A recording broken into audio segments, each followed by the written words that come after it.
بص يا نيمو، انا النهارده يعني انا ايه حبيت اكلمك بعيد عن امك. عشان ايه؟ امك دلوقتي بتعمل حاجات في الاوضه التانية. في موضوع عايز اكلمك فيه، بس بالله عليك يعني راجل لراجل. عايزين نتكلم في حوار الشخات ده يا نيمو. البامبرز بتاعك يا نيمو، انت بتحرق بامبرز يا نيمو في الشهر. انا بغير لك بشتري بالباكيتتين يا نيمو. يعني انا يعني جزء كبير من المرتب بيضيع. يعني صعبان عليا ان هو يعني بيضيع في شخة من الاخر. فعايزين نتكلم في الحوار ده لو سمحت. عايزين نحط تارجت معين في اليوم. يعني بدل ما تعمل 5 6 شخات، لا اعملها 3.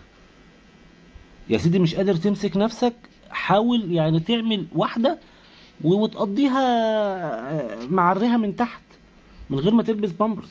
ونمسح اي حاجة بأي بنديل ولا اي بتاع. يعني انت هتداريها من مين؟ هتداريها مننا احنا. انا كل يوم ها. غير اللون. شكله عامل حمام.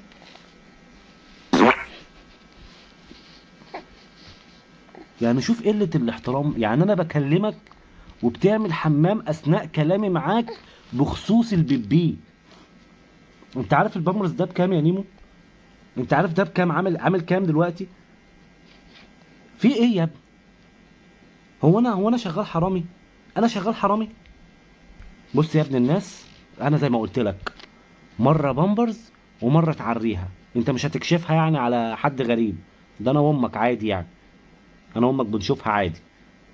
وخصوص اللبن، يا عم بص انا مش هكلمك في اللبن يا عم. ايه رايك بقى؟ انت هتشرب الببرونه، هتاخد الببرونه بتاعتك في ميعادها والدنيا تمام. مش هأثر معاك في حاجه، بس انت ما تأثرش معايا في الشخات ده.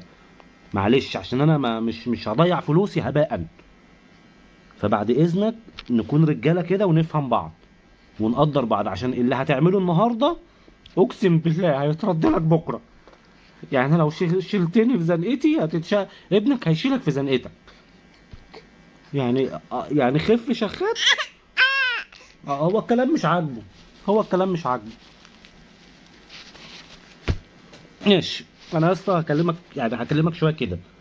يعني هسيبك براحتك واكلمك شويه كده. ماشي يا اسطى؟ تمام. انا حاسس ان انت في اقبال على الكلام. انا حاسس ان انت هتحل معايا. اه. انا اسف، انا اسف. تعالى غيرنا.